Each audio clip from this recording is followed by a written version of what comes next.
sound like a good kid saying that.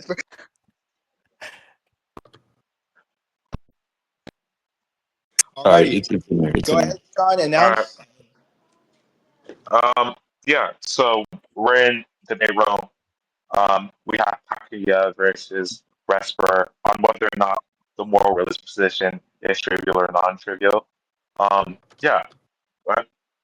Yeah, so just repeating what I said was that you claimed that your meta-ethical position had no real bearing on normative ethics. And so if your like meta-ethical view is just about what is right or wrong, like what it means to be right or wrong, but not necessarily what we can or can't do, what real bearing does this have on the world? What does it mean to be right or wrong if it's just like some sort of label?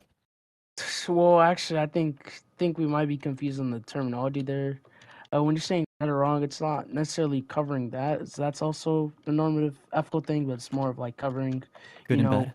whether or not like these things are objective or subjective.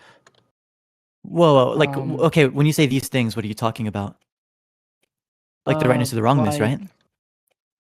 yeah. That's exactly what I'm pointing out. Yes, like even if this thing is objectively right, what the hell does that mean?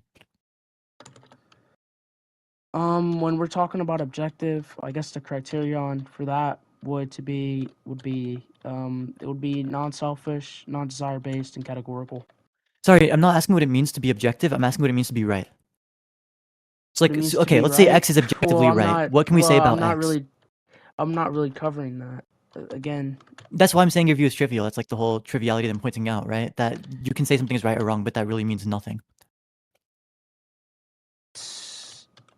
no, it's Right. talking So about what does the it mean? truth. It's talking about the truth and the falsity of this. So if these talks are trivial, then obviously that would just mean to say that whether these things are true or not is also has no meaning, right? Now, Yeah. obviously, if the truthness or the truth aptness of these, propositions on whether or not something is right or wrong means nothing, then obviously, why should we even acknowledge the normal ethical, talks that you're using there? Right. I feel like maybe you probably need to ask for clarification before we started. What we're talking about is whether or not your view is like trivial. When you asked me what, or at least when I clarified on what I meant by trivial, I meant by having no real bearing on the world, right? Like this pragmatically means nothing. This isn't going to change how we act. It's not going to change what we observe, etc., right? So you can say that this thing, okay, first off, for this thing to be truly right or wrong in like any objective sense, like moral properties must exist. You can't say that this thing has this moral property or predicate this moral property until you establish moral properties. That even if you were able to establish moral properties, right? Let's assume that like I don't know, the act of punching somebody has some sort of like negative moral property. What does that mean? Right? Like what is that negative moral property? Does that have any real bearing on the world? Does that, say anything about how we should act, about how we should observe things, about what we are observing? You said what, bro? Oh, I need to get off ABA. I need to get off ABA. No worries. Repeat it Sorry, I was again, a little repeat bit it too again. like wordy there. Anyways, I'll like cut down the verbiage.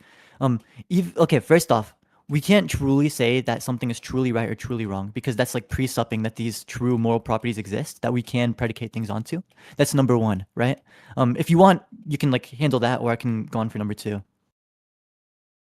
What was number one again, bro? Shit. Yeah, that you're presupposing that these moral properties exist to be truly predicated on things in the first place. I'm presupposing that what? Okay, Or- so when you Holy shit. look, you said that this view isn't trivial because it's talking about the like truthhood of moral properties. Like it's saying that this thing is truly morally wrong or truly morally right. At least that's what I interpreted. Now what I'm saying is you can't necessarily say that something is truly morally wrong or truly morally right, but like you can't predicate these moral like I guess moral words, sure, onto these things until you first establish that these moral like words refer to a real thing. I'm essentially denying moral properties. There you go. Okay, can you justify that position? No, I'm saying that you like made the positive claim that this is about the truthhood, and I'm saying I want like the motivation on these moral properties in the first place, right? Like I'm hitting at something you said. You think that truth aptness is a moral property or no? No, I'm saying that truth aptness wouldn't work regarding moral properties unless moral properties exist in the first place to be like truly predicated onto things. So I'm asking you for the motivation behind holding to these moral properties. Yeah, I'm not gonna lie, bro. I concede, bro. I'm too brain fogged, bro. We No can do this another worries. time, bro. Yeah, Like I we said, can we try do another this another time. Thanks for talking though and closing the game. I am too brain fogged, bro. I get that. All right, Anyways, that was a who's beautiful trying to play debate. ABA though? Who's trying to play Hold on, ABA? chill. This was a beautiful debate. This is in debate realm. And now the rec is done.